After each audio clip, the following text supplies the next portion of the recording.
دوای کۆمەتی نوێ دەدەی ئەوەندە زۆرە خەڵک فەقیرە. زۆرترین زێڕمان لێ کرا لای من 4 کیلۆ زێر کراوە. هەموو کاڵاکەم بە دۆلارە، زێر بە دۆلار دەکردێ ئەوە تا گرام. خاڵەت ڕام بەزین پێدا کرد بە یەک ڕۆژی وڵاتێکی گرتی و بە 2 ڕۆژی خلاصی کرد. پێشبین دەکەن ملیۆنێک بەسەرۆژ ببینی زێر. ئەم ساڵی 2026 بۆ مانجی 6 و 7 حەفتە مسقالی ئێستا مقابل حەفتا مسقالی 3 ساڵ پێش ئێستاە لە نرخ. نرخی زێر لە کڕین نایەت. سڵاوتان لێبێت، من کەیفی حەسەن ئەرکی، من ئێستا لە بازاڕی کڕین و فرۆشتنی زێڕم لە هەولێری پایتەخت.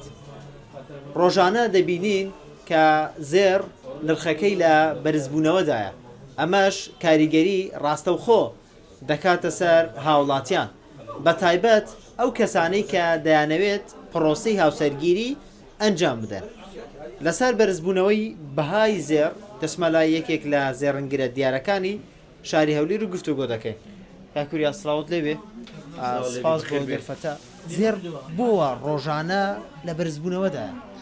بەنای خۆی گەورە بەخێر بێن. وەڵا ئەمڕۆ زێر لە دوو جەهەتێک لە دوو لایە بەزنیان پێدا کرد. لە لایەک کە ئۆنسەی زیانی بەوە 100 ئۆنسا هەستا، یان لە 4330 بۆ 4430 لە لایەکی ناوخۆمان بەزینە پێدا کرد کە وەرەقە گران بوو. هەردوو کاریگەری لەسەر نرخی زێر بۆیە زێر وا زۆر ئەوڕۆ گڵپەی کرد بۆ 933,000 دینار. لە ناوخۆ دەتوانێت کە دۆلار بەرز بکرێتەوە یاخود نرخی زێر بەرز بکرێتەوە؟ بڵێ تەمان کە ئەمە زێر دەکرد زێر بە دۆلار دەکردێ. دۆلار تا ڕێگە بێت بۆ نمونە بە 142,000 بوو، زێر حەقی ئەوڕۆ بە 900,000 905,000 دینارە. ئەو 20,000 25,000 کە گران بووە کە زێر گران بووە ینی کاریگەری نرخی ناوخۆمان بوو کە دلار بۆ 148,000 و 149,000 دینار بۆیە زێر کە ئاماژەم پێدا ئەوڕۆ ئاگران تێبەردا. کێ ئەمڕۆ بنزینی پێدا کرد؟ بەزین لە خاڵەت ڕام بەزین پێدا کرد بە یەک ڕۆژی وڵاتێکی گرتی و بە 2 ڕۆژی خلاصی کرد. یعنی ئەمە هۆکاری بەرزبوونەوەی زێڕە؟ بەڵێ یەک لە فاکتەرەکانی جەوی سیاسی تەمان ئەلجە و سیاسی زۆر دەوریەیە، فاکتەرەکان زۆرن. بۆ نمونە ئێستا فاکتەری ناوخۆمان ئەوڕۆ زێر گران کردووە، ئەو 8,000 دینار 6,000 دیناری نرخی دۆلار زێر گران کردیە. هەرێمی کوردستان لە ناوخۆدا خۆی خەڵکەکە وای کرد کە نرخی زێر ئەمڕۆ بەرز بێتەوە؟ خەڵک نا ناوخۆمان مەبەستم کە دەرێم لۆکەڵ مەبەستم ناوخۆمان کە نرخی دۆلار گران بوو. تەبعاً هەموو کاڵاکەم بە دۆلارە، زێر بە دۆلار دەکردێ ئەوە تا گرام. ئەم ساڵ یەک مسقال زێر بە 1 ملیۆن دەیکڕین، نرخەکەی بەم شێوازە بەرزە بێتەوە؟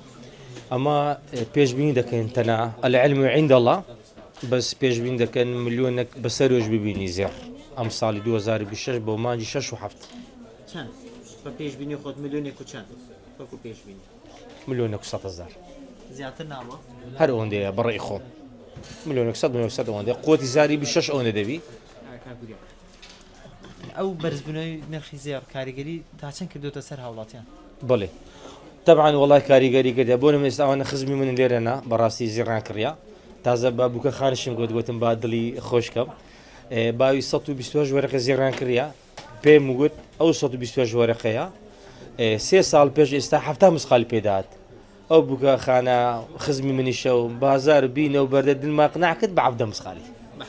بڵێ 7 مسقالی ئێستا مقابل هەفتا مسقالی 3 ساڵ پێش ئێستاە لە نرخ. زۆرترین مسقال زێر کە لەم ماوەیەدا کرابی لای تو چەندە و کەمترینیشی چەندە؟ ئەلو پرسیار دەکەن کاکە دوای کۆمەتی نوێ دەدەی ئەوەندە زۆرە خەڵک فەقیرە. دەوری چەند بووە؟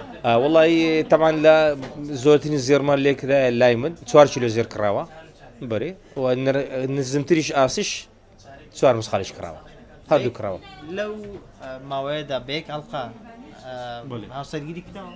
نەخر ئەوە دیعاە ینی حەڵقەک نییە حەلەقەن حەڵقەک و گوارە کشتەکە دەبی دنیا ینی 2 مسقال 3 مسقال 4 کیلۆ نرخەکەی چەند بووە؟ ئەو لێگەرە قەپات کرد لە ڕۆژشکە زۆر دەکە ئەخەر ئەوە کاتی کە ئەو 4 کیلۆ کراوە کاوتی نرخی زێڕی وا گران نەبوو یان هەرزانتر بوو. ئێستا نرخی زێڕی برێن زۆر گران بوو ئێستا 4 کیلۆ دەکا ئێستا احتمال لە کیلۆیەکی بکە. چه ئامۆژگارێکی گەنجان دەکەی بە تایبەت خانمان؟ ئامۆژگاری گەنجان زۆر دووبارەمان کردەوە دیسان دووبارە دەکەمەوە لە کەناڵەکە زانابتان کچەکە باشەکانمان کچە بڕێزەکانمان کچە جوانەکانمان بە داواکاری زێڕی کەمکەنەوە هەتا پرۆسی هەسەجی بەرەو پێش بچی و ئەو گەنجە جوانانە و ئەوانەش هەم بستنە ڕێخۆیان ئێستا ڕۆسەڵحەکەشت کردیە سلاکەشمان کە دەوڕۆ سپاس زۆر بەڕێزین بەخێر بەڵێ بینەرانی پایتەخت میدیا وەکو کاکوریە باسی لێوە کرد کە ئەمڕۆ بەهای زێر لە بازاڕەکانی جیهان بە تایبەت هەرێمی کوردستان بەرزبوونەوەیکی تری بەخۆیەوە بینی تاوەکو 940,000 دینار ڕۆی نرخەکەی بەڵام دواتر دابەزینێکی کەمی بەخۆیەوە بینی بەڵام دەبینین ڕۆژانە بەهای زێر لە بەرزبوونەوەدایە بۆیە پێشبینی دەکرێت ئەم ساڵ یەک مسقال زێر سەرەوەی ملیۆنێک بەخۆی ببینێت تاوەکو ملیۆنێک و 100,000 دینار وەکو کاکوری ئاماژەی پێکرد کە ئامۆژگاری گەنجانیشی کرد بە تایبەت خانمان